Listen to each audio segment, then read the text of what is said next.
दोस्तों, श्रमण शब्द प्राकृत भाषा में समन से बनता है, जिसका अर्थ होता है जो समता को धारण करे।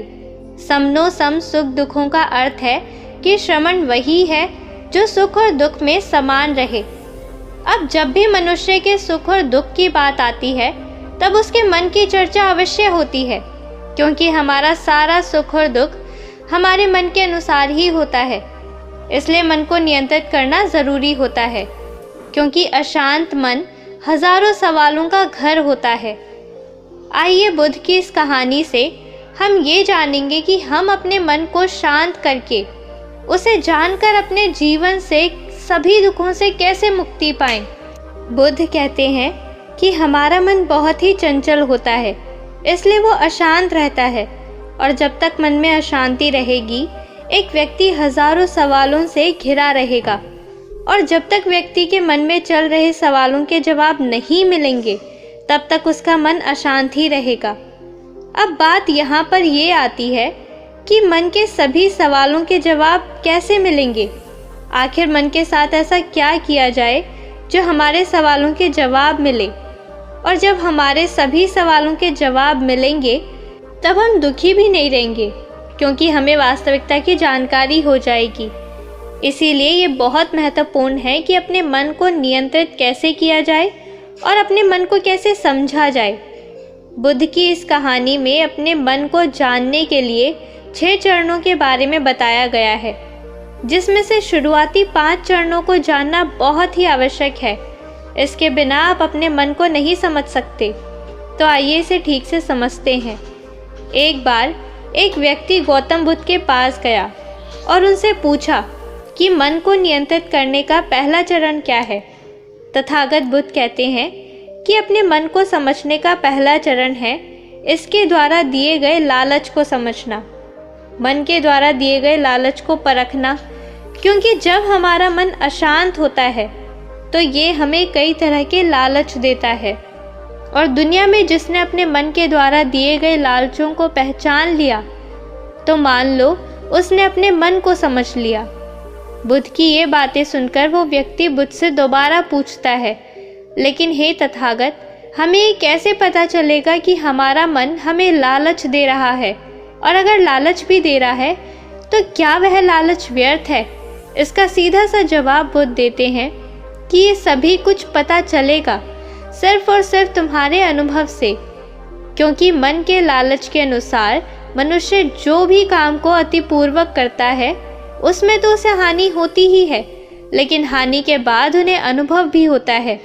जैसे एक उदाहरण से देखा जाए कि मन के लालच के द्वारा मनुष्य नशा करता है, क्योंकि मन उसे ये दिखाता है कि नशे में सुख है, नशे में शांति है। लेकिन जिन्होंने ये देख लिया कि नशा करना केवल दुख है, इससे हमारे जीवन में हानि होती है, वह नशा मुक्त होना और मन को समझने का यही पहला चरण है, अनुभव। फिर व्यक्ति पूछते हैं कि हे बुद्ध, मन को जानने का दूसरा चरण क्या होता है, क्योंकि जैसे कि आपने बताया कि मन के द्वारा दिए गए लालचों के कारण ही दुख है, तो फिर दूसरा चरण क्या है। बुद्ध कहते हैं खोज पर निकलना। दूसरे चरण के लिए ऐसे व्यक्ति की खोज पर निकलना होगा जो कि पहले से अपने मन को जान लिया हो और इससे मुक्त हो चुका हो, क्योंकि वही तुम्हारा मार्गदर्शन कर पाएगा। फिर व्यक्ति कहता है, लेकिन ऐसे व्यक्ति की पहचान कैसे होगी। बुद्ध कहते हैं यही तो तीसरा चरण है। ऐसे व्यक्ति को सुनना ही अपने मन को समझने का तीसरा चरण है।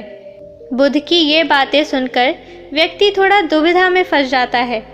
फिर वे प्रश्न करते हैं कि क्या इसे देखकर पता नहीं किया जा सकता। बुद्ध कहते हैं देखकर पता नहीं किया जा सकता, क्योंकि ये सारा दृश्य हमें हमारा मन ही दिखाता है। कोई व्यक्ति तुम्हें देखने में शांत और अच्छा लग सकता है, लेकिन उसके मन के भीतर क्या है ये उसके शब्दों से ही पता चल सकता है। लेकिन हाँ, एक बात याद रहे कि उनके किसी भी बातों पर तब तक विश्वास ना करें जब तक कि उनकी बातों पर तुम्हारा विवेक तुम्हें इशारा ना करे। फिर बुद्ध कहते हैं कि मन को समझने का चौथा चरण है कर्म करना। खुद को जानने के लिए सही दिशा में कर्म करना ज़रूरी है। लेकिन कर्म करते वक्त एक व्यक्ति हमेशा 2 बार गलतियां करता है और ये दोनों गलतियां मन की चाल की वजह से ही होती है। हमारा ये मन ही हमें उलझा कर रख देता है। पहली गलती ये है कि उस काम की शुरुआत ही नहीं करना, और दूसरी गलती ये है कि उस काम को करने में पूरा रास्ता तय नहीं करना। इन दोनों में हमारे मन का ही मुख्य कारण है, क्योंकि एक व्यक्ति अपने कर्म को इसलिए पूरा नहीं कर पाता क्योंकि वो सोचता है कि मैं ये काम को कल से शुरुआत करूँगा। तो कोई मनुष्य ये सोचता है कि शायद मैं इस काम में असफल हो जाऊँगा।